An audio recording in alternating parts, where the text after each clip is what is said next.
আসসালামু আলাইকুম প্রিয় দর্শক, আজকে আবারও ধাকি জাল নিয়ে আইছে মনের পাই আসেন ভাই, খাওয়া দাওয়া ওখানে যাও সামনে মারো, নিয়ে যাবো নাকি?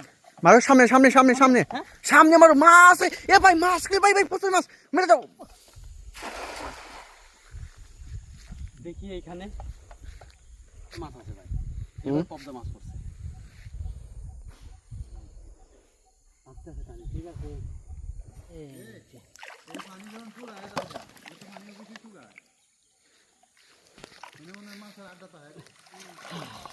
এই যে ফলি মাছ আর পদ্মা মাছ উঠছে। এই যে দেখুন, বিশাল বড় বড় সাইজের পদ্মা মাছ। এই মাছগুলো খেতে কেমন সুস্বাদু আপনারা অনেকেই কমেন্ট করেন। এই মাছগুলো খুবই সুস্বাদু। বলছিলাম না আজকে হলো পদ্মা মাছ ধরবো। এই দেখুন খালি পদ্মা মাছ, কত লাগবে? প্রায় 5-7 কেজি পদ্মা মাছ ধরছি। দেখুন পদ্মা মাছের সাইজ কি, আহা হা হা। এই দেখুন কত বড় বড় সাইজের পদ্মা মাছ, আর সাথে একটা আছে হচ্ছে বিশাল বড় একটা আয়ের মাছ। আহা হা। ভিডিওটা কেমন লাগলো অবশ্যই কমেন্ট করে জানাবেন। আসসালামু আলাইকুম।